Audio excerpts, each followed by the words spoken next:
यानी international system चलेगा कैसे कि भाई उसके जंग आगे बढ़ी और फैली, तो वो न्यूक्लियर जंग होगी। न्यूक्लियर जंग में कोई इसलिए नहीं आना चाहता कि वो सुइसाइडल भी होती है, यानी आपको तो हम बर्बाद कर लेंगे लेकिन हम भी बर्बाद हो जाएंगे, ये सुइसाइडल होती है। लेकिन इस नुक्ता नजर को देखते हुए आप ये भी देखें कि यहाँ वो लोग हैं जो 50,000 जाने दे सकते हैं। उधर एक दिखा दो, 21वीं सदी है, 21वीं सदी में क्या कोई ख्वाब ख्याल में था? हमारे सामीन से मैं पूछता हूं कि भी ख्वाब में देखा था कि कोई कुव्वत 50,000 बच्चों को बिलबिलाते हुए नहीं, माओ को घर में गोदी में लिए हुए भागते लोगों को देखेगी 50,000, और बिल्कुल उसकी जमीन को आपने फ्लैटन कर दिया है और लोग खड़े देख रहे हैं। और ये वही वेस्ट है जो कि हमें लिबरलिज्म सिखाता था, जो हमें ह्यूमन राइट्स सिखाता था, जो हमको डेमोक्रेसी सिखाता था। ये डेमोक्रेट्स है, कब बताइए? यानी मेरे तो बात समझ में नहीं आती।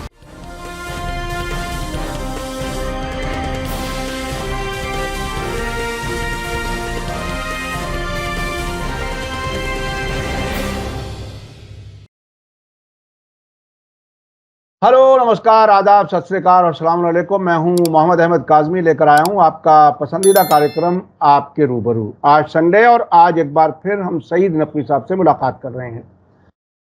दुनिया के वाक़यात इतनी तेज़ी से बदल रहे हैं, बल्कि ये कहा जाए कि जो दुनिया का सियासी निज़ाम है, जो ताकत का बैलेंस है, वो इतनी तेज़ी से बदल रहा है कि अब हमास जैसा ग्रुप, जिसे आधे से ज्यादा दुनिया टेररिस्ट कहती रही है, अब उनके सामने G7 मुल्क, अमेरिका ये दरखास्त लेकर के खड़े हुए हैं कि वो सीज फायर के उस प्रपोजल को मान लें जो इजराइल ने अप्रूव कर दिया है, यानी परमानेंट जंगबंदी और बेघरों की वापसी और इजरायली फौज की वापसी पर वो जिद ना करे।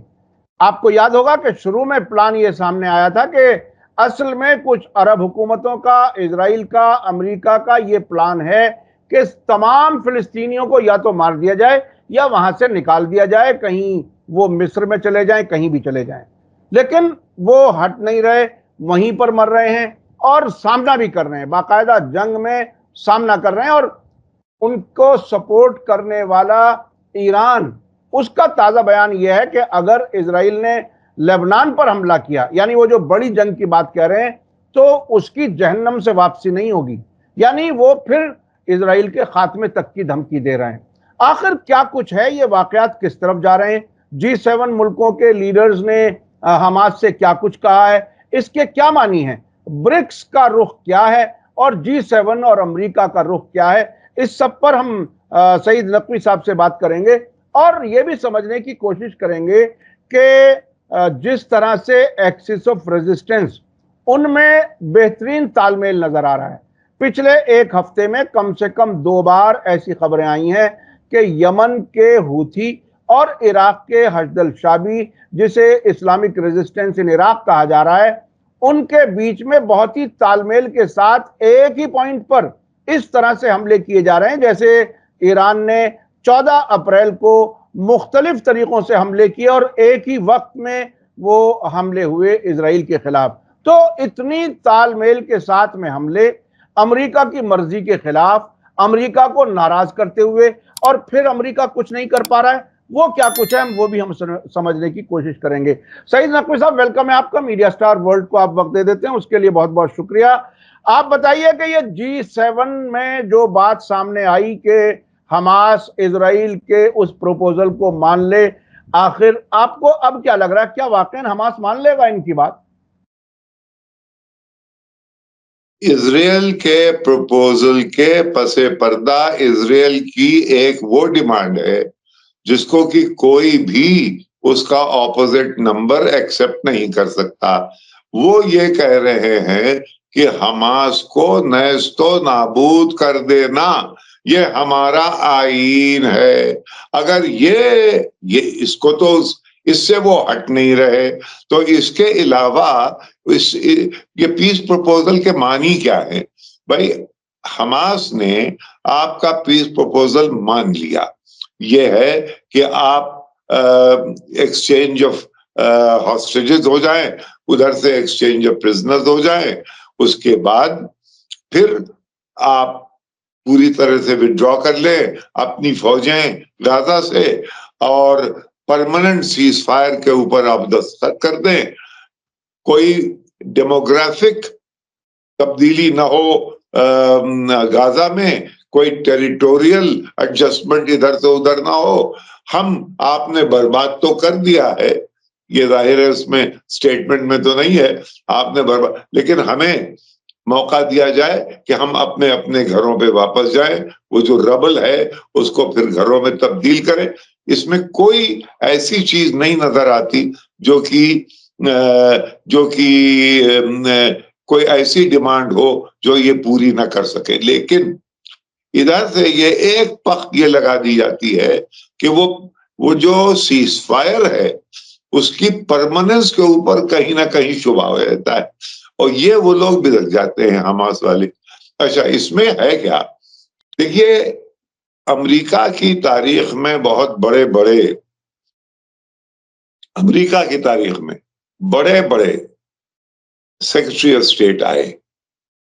जेम्स बेकर थे, उसके बाद किसिंजर थे, सेक्रेटरी ऑफ स्टेट ना बने लेकिन ज़्बिग्नेव ब्रेजिंस्की थे, उसके अलावा मैडलिन ऑलब्राइट थी। ये लोग सब एक कोई न किसी, कुछ कम कुछ ज्यादा, एक दबदबा रखते थे, एक सूझबूझ थी। इसके बरअक्स ये जो एंथनी ब्लिंकन साहब आए हैं, निहायत हल्के किस्म के डिप्लोमेट मालूम होते हैं, माफ कीजिए, बहुत ही हल्का सा डिप्लोमेट, जो कि अपनी जिसामत से ज्यादा एग्रेशन दिखाने की कोशिश करता है हमेशा।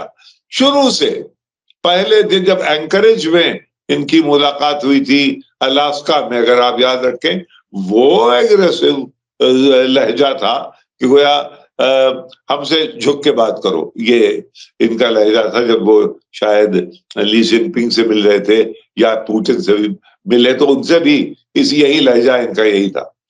अगर आपको याद हो 2 साल पहले, 2 साल पहले जब यहाँ पे रद्दोबदल हो रहा था काजाकिस्तान में, उसमें अमेरिकन कोई रेजिम चेंज का खेल खेल रहे थे, तो रशिया ने अपनी एक वो ट्रीटी एक्टिवेट की थी जिसमें कि वो एक छोटा अलायंस उनका भी है, उसकी लीडरशिप में रशियंस एंटर किए थे काजाकिस्तान के अंदर पीस एस्टेब्लिश करने के लिए। उस वक्त आपने क्या स्टेटमेंट दिया था ब्लिंकन साहब ने? When Russians come, they rather difficult for them to leave. ये उन्होंने स्टेटमेंट दिया, rather difficult for them. They enter the house as guests, but then they don't leave. कैसे आपने कह दिया? ये आपका फिक्रा खत्म हुआ ही था कि रशियंस मुड़े और काजाकिस्तान छोड़ के चले गए, पीस वहां एस्टैब्लिश हो गई, जो कि अभी तक है। तो ये कुछ ये न जाने क्यों ये चाह रहे हैं कि भाई जो इजराइल लॉबी है वो इनके मुस्तकबिल को, देखिए, एक सिनिक्योर जिसे कहते हैं, हमारे यहाँ जब आईएएस का अफसर रिटायर होता है या सीनियर जज रिटायर होता है, तो वे सोचता है कि अपने रिटायरमेंट के बाद मेरा सिनिक्योर मुझे कहाँ मिलेगा कुछ, उसके लिए फिर वो आकाओं को देखता है। मेरे ख्याल में ब्लिंकन इस चक्कर में है कि इजराइल की बहुत पावरफुल लॉबी जो है वो इनको कहीं ना कहीं, अगर कहीं बाइडेन हार गए तो इनको कहीं ना कहीं फिट कर देगी अच्छी जगह। ये अजीब और गरीब, यानी झूठ बोलते हैं। और इस वक्त सूरत हाल ये है कि अमेरिका और G7 यानी पूरा वेस्ट एक घेरा डाले हुए है इनके ऊपर कि और इजराइल के साथ कि हमारा बताइए एक वो रेजिस्टेंस फोर्स जिसको कि आप सब टेररिस्ट कहते हैं, यानी उसकी कुव्वत की तो तारीफ करो भाई, कि वो एक अकेला बंदा वो तुमसे बहस कर रहा है और तुम्हारे अंदर जो तुम्हारा अगुवाई तुम्हारी कर रहा है, जो कि इजराइल है, वो कह रहा है कि हाँ हमने ये मान लिया, लेकिन जब तक हम इनको खत्म ना कर लें। अच्छा, उसको खत्म करने अभी तक तो आप 8 महीने उस इलाके की और दुनिया की बहुत बड़ी, सबसे बड़ी ताकत में से गिरा जाता है इजराइल। 8 महीने में आप कुछ न कर पाए। अब वो कह रहे साहब 8 ही महीने और चाहिए। तो ये गोया, अच्छा, उनको आप खत्म करने का मतलब ये है कि आप फलस्तीनियों को खत्म करते हैं। वो आज तो द लास्ट फलस्तीनी वो लड़ेंगे, उसके बाद शायद आपके यहाँ, शायद इसके पसे पर्दा हो क्या रहा है। देखिए, आप ही ने खुद इब्तिदान ये कहा था कि दुनिया बदल रही है। दुनिया बदल रही है और किस मंजिल पे है इस वक्त? इस वक्त उस मंजिल पे है जहां की अमेरिकन हेजेमनी, जो कि 1991 सोवियत यूनियन के गिरने के बाद एब्सोल्यूट हो गई थी, सोल सुपर पावर हो गया था। उससे 2007-2008 की इकोनॉमिक क्राइसिस के बाद जो घटना शुरू हुआ है अमेरिका, तो वो गिरते गिरते अब ब्रिक्स बड़ी ताकत हो गई है और G7 महज वो क्लब है जिसकी की जो कि पहले हुआ करता था। ये गुज़श्ता वक्तों के लोग दिखाई देते। इन एक जितने भी हैं, इनके घरों में आग लगी हुई है। यानी मैक्रोन साहब ने जल्दी से इलेक्शन अनाउंस कर दिया। क्यों? क्योंकि यूरोपियन इलेक्शंस में मरीन लपेन, जो कि वहां की एक्सट्रीम, यानी हिटलर है गोया, वो अपनी आइडियोलॉजी में फैशिस्ट टोटल, वो आगे आ गई हैं। ऑल्टरनेटिव फॉर जर्मनी, यानी वो भी बिल्कुल एक फैशिस्ट फोर्स है, वो आगे आ गई है। तो ये फैशिज्म बढ़ रही है यूरोप में, जो कि एक जमाने में लिबरल आइडियल्स का गहवारा हुआ करता था, और एक दूसरे से तनाव है। ये सब झूठ मूठ के लिए यहाँ पे मिलके ये एक घेरा डाले हुए हैं कि हमारे से इसको ये मनवा लें। इसके बीच में हमारे प्रधानमंत्री क्या कर रहे हैं वो मुझे मालूम नहीं। उसकी कभी हिंदुस्तान का कोई अखबार नवीस, कोई जर्नलिस्ट, कोई एंकर, इतने बड़े बड़े दिग्गज लोग हो गए, अरे भाई इनके साथ चले जाते, बहुत बड़ी मीटिंग में जा रहे हैं, कोई खबर हमें मिलती कि इन्होंने क्या किया, क्या सच बोला, क्या झूठ बोला, कुछ हुआ कि नहीं हुआ। सिवाय इसको हमको ये अच्छा लगा कि ये अगर अगर G7 होती है उसमें भी ये बुलाए जाते हैं, और ब्रिक्स होती है उसमें भी बुलाए जाते हैं। उसका नाम रखा गया है स्ट्रेटेजिक ऑटोनॉमी, यानी शेख भी खुश रहे, शैतान भी नाराज ना हो, ये हमारी। लेकिन इसमें शैतान के साथ इतनी शैतानत हम जरूर करते हैं कि हमारे लोग गए हैं इजराइल, हमारे लोग गए हैं, उन्होंने उनके उनके न्यूज वो आई है, क्लिपिंग्स आई हैं कि किस तरह से जंग में उन्होंने वो रोल अदा किया था हमारे लोगों ने। वाह वाह वाह वाह, फलस्तीनियों के खिलाफ। और हमारे असलहे जा रहे थे जहाज से, जिसको कि स्पेन ने रोका। तो ये यानी एक तरफ तो यह है कि हम इक्वी डिस्टेंस हैं, और दूसरी तरफ यह है कि टेबल के नीचे हम किसी एक का हाथ ज्यादा मजबूती से पकड़ने की कोशिश कर रहे हैं। ये चीजें इंटरनेशनल अफेयर्स में बहुत देर तक चल नहीं पाती, इनकी क्रेडिबिलिटी गिरती है। बहरहाल हम वहां हैं, हमारे प्राइम मिनिस्टर वहां हैं, वापस आएंगे तो कुछ पता चलेगा। अच्छा नकवी साहब, इस बीच में एक और खबर आई है। अमेरिका की एक खोजी पत्रकारिता के जाने वाली एक एक्सियोस न्यूज वेबसाइट है, उसने खबर की है कि मनामा में अभी पिछले हफ्ते इजराइल की फौज के सरबरा हर्जी हलेवी और अरब हुकूमतों के फौजी सरबरा और सेंटकॉम के सरबरा, वो वहां मुलाकात उन्होंने की है। और ये ऐसे वक्त में की है जब एंटनी ब्लिंकन ने यहाँ का दौरा किया इस पूरे इलाके का, और जंग के बाद गाजा को कैसे चलाया जाएगा उस पर बातचीत शुरू हो रही है। एक तरफ वहां जंगबंदी के लिए दबाव हमास पर, दूसरी तरफ ये तैयारी।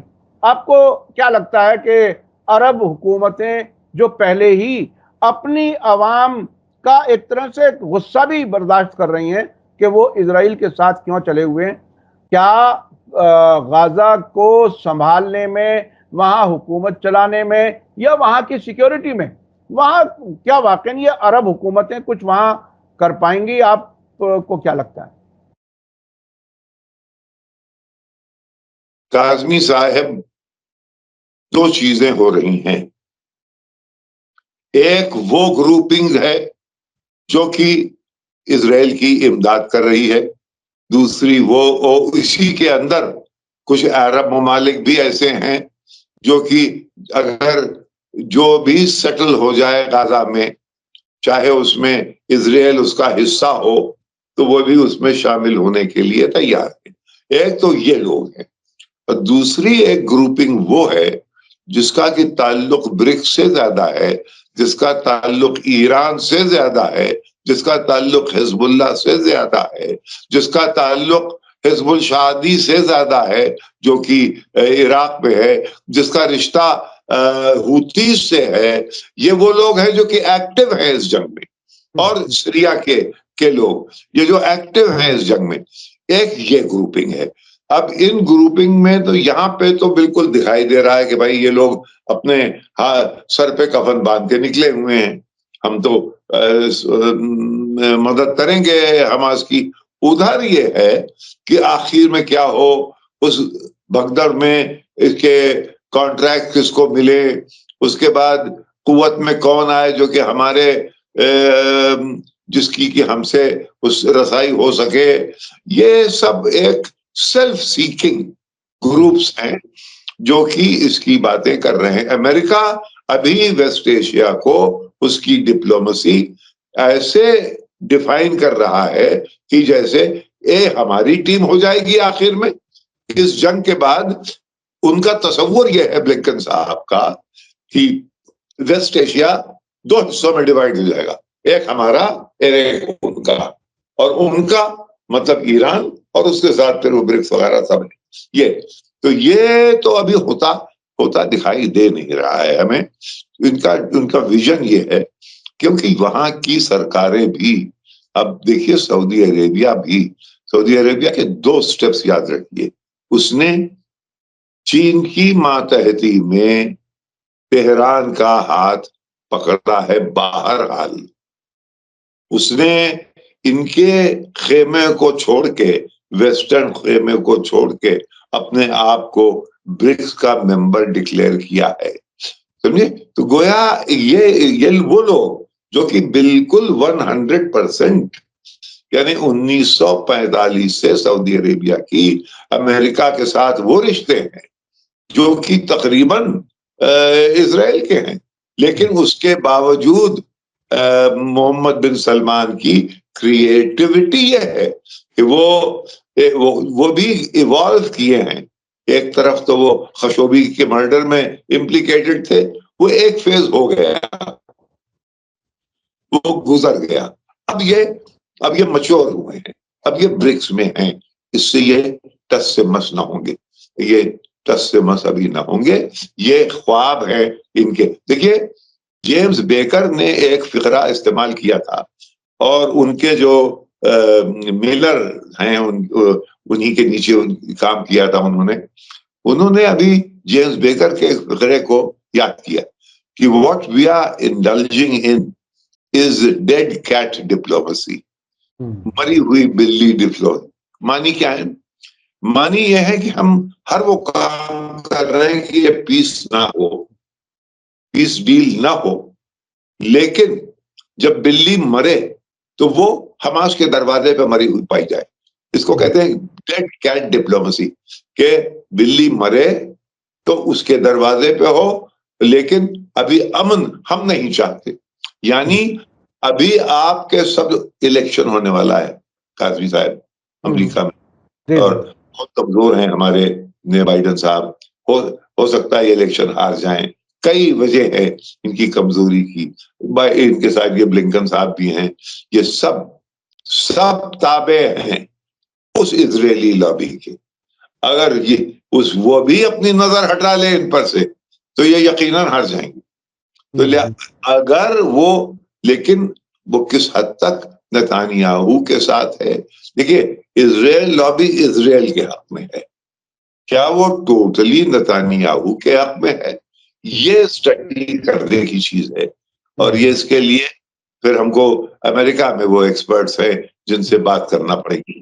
अच्छा, एक चीज जो साथ में समझने की है, शायद मैं याद दिलाऊं आपको कि आपने जो दो ग्रुप्स का जिक्र किया वेस्ट एशिया में, एक तो ईरान और उसके साथ साथ एक्सिस ऑफ रेजिस्टेंस, दूसरी तरफ अमेरिका और कुछ अरब मुल्क।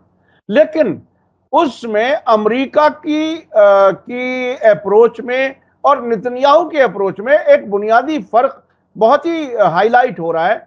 उसमें यह कि अमेरिका ये कहता है कि फिलिस्तीनी अथॉरिटी, महमूद अब्बास को रिफॉर्म किया जाए, मजबूत किया जाए, और वो इस पोस्ट वॉर गाजा मैनेजमेंट का हिस्सा बने।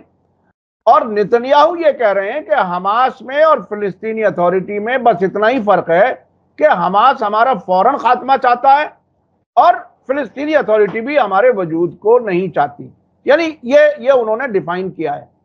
ऐसी हालत में जब नेतन्याहू फिलिस्तीनी अथॉरिटी को एक्सेप्ट ही नहीं करना चाहते, तो किस तरह से अमेरिकी और इजराइल के बीच में, अमेरिका और इजराइल के बीच में वो कोहेजन तो नजर नहीं आ रहा अब तक भी। क्यों नहीं आ रहा?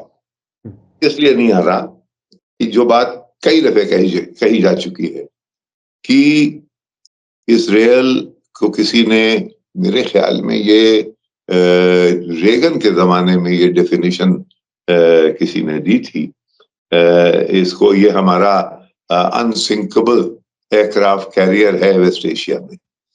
तो वो अनसिंकेबल एयरक्राफ्ट कैरियर हमारा है, यानी हमें कुछ लोग कहते थे कि ये एक स्टेट है। मैं यूनिवर्सिटी में वहां जब प्रिंसटन में था तो वहां कितने ही तालिब इल्म थे जो कि यहूदी थे और बड़े खुले हम यहाँ तालीम लेके हम जाके इजराइल में काम करेंगे, बिल्कुल, यानी इस तरह से ये रिश्ता था। तो हो ये रहा है काजमी साहब, जैसे मैंने पहले इशारा किया, ये बात आपके सामीन, आपके व्यूअर्स इस बात को समझ ले, ये कई बार कही जाएगी। वो ये कि अब इजराइल जो कि अनसिंकेबल एयरक्राफ्ट कैरियर था, अब सिंकेबल एयरक्राफ्ट कैरियर हो गया है। क्यों? क्योंकि अमेरिकन इंपीरियलिज्म के अंदर अब इतनी कुव्वत नहीं है कि वो इस किस्म के टैंट्रम को दोबारा बर्दाश्त करे। यानी आपने 50,000 लोग मार दिए हैं, सारी दुनिया में आपका नाम बद हो रहा है, आप जो लिबरलिज्म और डेमोक्रेसी आपको शक की निगाह से देख रहा है, ये अभी तो बर्दाश्त करिए, इलेक्शन होने वाला है, लेकिन इन इलेक्शंस के बाद ये अमेरिका वो नहीं है। एक तो अगर ट्रंप आ गए तो वो कहती है अमेरिका फर्स्ट, यानी I want to make America great. अगर वो उनका अमेरिका ग्रेट आ गया, लेकिन अमेरिका ग्रेट के साथ साथ अगर वो आ गया तब फिर इनका पुरसाने हाल नहीं है कोई, इनके पीछे इस किस्म की हरकतें करने क्या बताइए। 21वीं सदी है, 21वीं सदी में क्या कोई आप ख्वाबो ख्याल में था? हमारे सामीन से मैं पूछता हूं कि कोई ख्वाब में देखा था कि कोई कुव्वत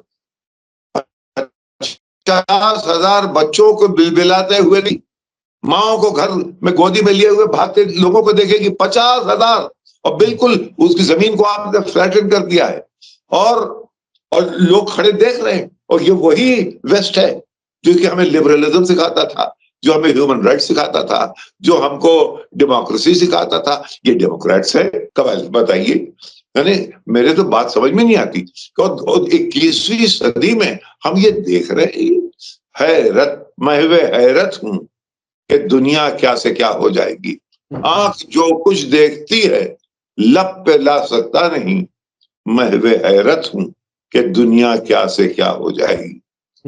ये बहुत ही वाकई महवे हैरत होने की बात है ही कि वो जो लोग अपनी इंसानियत की चेहरे को दिखाना चाहते थे दुनिया को, अब वो बिल्कुल एक तरह से बरहना और नंगे हो गए। अभी एक चीज है समझने की, दो ताकतें हैं।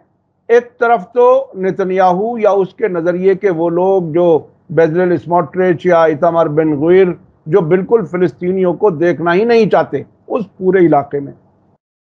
एक दूसरे लोग हैं जिनका आपने जिक्र किया, ईरान के जो इस वक्त एक्टिंग फॉरेन मिनिस्टर हैं, उन्होंने इराक में एक प्रेस कॉन्फ्रेंस में वहां के एनएसए के साथ ये बात कही कि अगर लेबनान पर इजराइल ने वो हमला किया जिसका वो ऐलान कर रहा है, तो इजराइल जहन्नम से वापस नहीं आ सकेगा।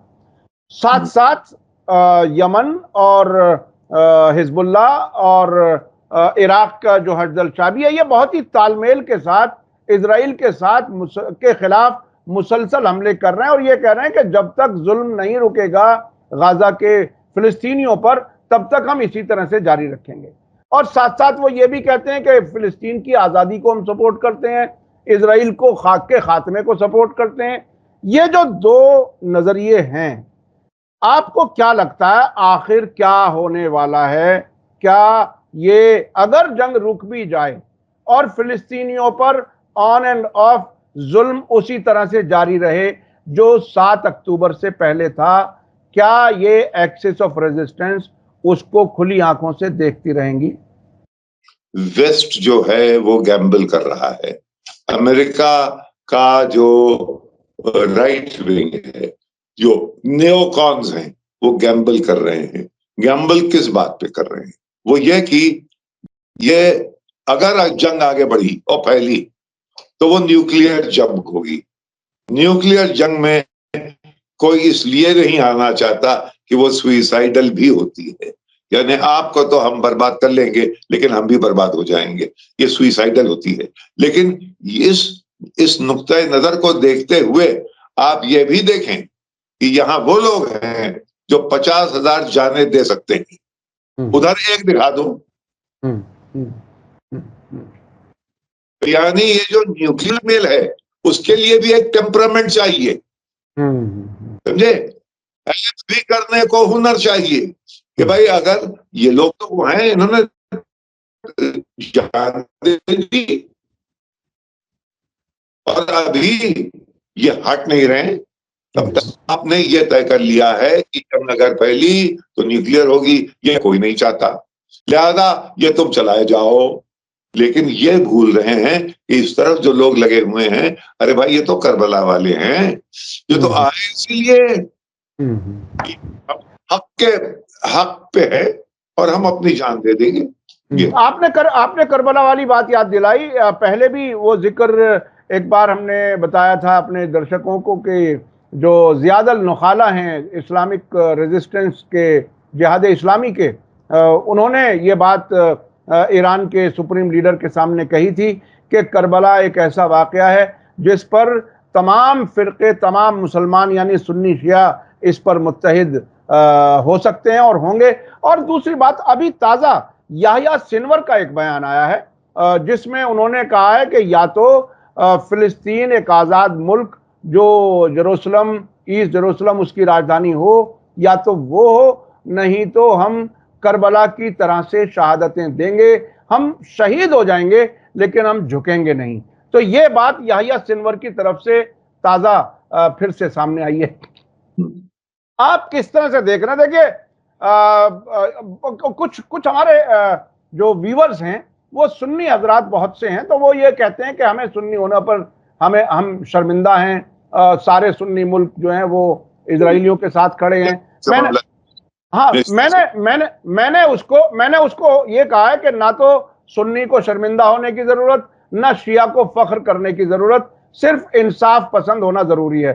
आप इस ताजा करबला का जो इन्होंने याह्या सिनवर ने कहा, उसे आखिर में आप कंक्लूड करते हुए उस पर बता दीजिए। भाई यही तो है कि भाई अगर आप हक पे हैं, हक पे आप जान देने को तैयार हैं। अगर आप हक पे हैं, आपके यहाँ एक जो जान देने के लिए तैयार है वो सामने आ जाए। मुझे भाई ये तो लोग हैं जो अपने आप को बचाए घूम रहे हैं।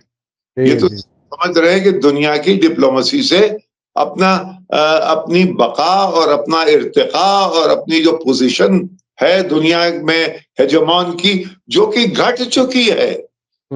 यही नहीं है, यूक्रेन में क्या हो रहा है, ये दो जगह फंसे हुए हैं, यहां भी और यूक्रेन में। यूक्रेन में सारा जहान जानता है कि हार चुके हैं, लेकिन ये है कि हमारी ये पॉकेट्स बहुत गहरी हैं, हम कुनक डाले जाएंगे टू द लास्ट, और उसके पैसे कम होते चले जाएंगे। अब बताइए क्या शराफत है कि आपने मुझे कर्ज दिया, मेरी आपकी लड़ाई होगी, मैंने उस कर्ज को हड़प कर लिया। यानी इंटरनेशनल सिस्टम चलेगा कैसे कि भाई उसके 400 बिलियन या जितने भी रशियन एसेट्स हैं अमेरिका के पास, आपने कहा हम उसको जब्त कर लेंगे। अरे भाई बहुत सी चीजें वो भी जब्त कर लेंगे फिर। अमेरिका तो दूसरे मुल्कों के एसेट्स जब्त करने की लंबी तारीख है, जिसमें सबसे ताजा तो अफगानिस्तान है, उससे पहले ईरान है, उसका आपने रूस का भी जिक्र किया। नामालूम कितने मुल्कों के एसेट्स और दौलतें अपने यहाँ फंसा लेता है। जी, आपको मैं तो उस जंग में मैं खुद मौजूद था। जंग लड़ी है अमेरिकन ने और बरतानिया वालों ने, और सऊदी अरेबिया को ये डराया गया था कि सद्दाम हुसैन हुआ है, और वहां से जंग ये प्रोसिक्यूट हुई। जंग के बाद आपने बड़ा लंबा चौड़ा बिलियंस का बिल सऊदी के हाथ में थमा दिया कि भाई इतना खर्चा हुआ है। उसके बाद आपने कुवैत से कहा कि रेपरेशंस वॉर के तुम लोग, कि ऑयल, वो जो पूरा किस्सा चला है ऑयल फॉर कैश वाला, वो ये है कि तेल बेचो, उससे जो पैसा आए उसको तुम वॉर रेपरेशन में डाल दो। यानी एक अजीबोगरीब दुनिया, वर्ल्ड अफेयर्स को जो ट्विस्ट वेस्ट ने दिया है, ये सस्टेनेबल नहीं है, ये शराफत के तराजू से गिरा हुआ है। जी जी जी, ये बहुत बहुत शुक्रिया सईद नकवी साहब।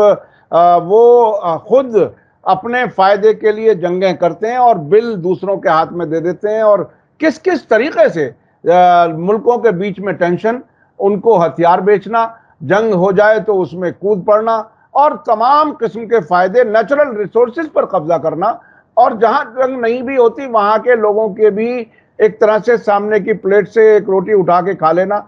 इस किस्म का इन तमाम मुल्कों में जो गुर्बत और जो कमजोरी, ये सारी वो सब जंग,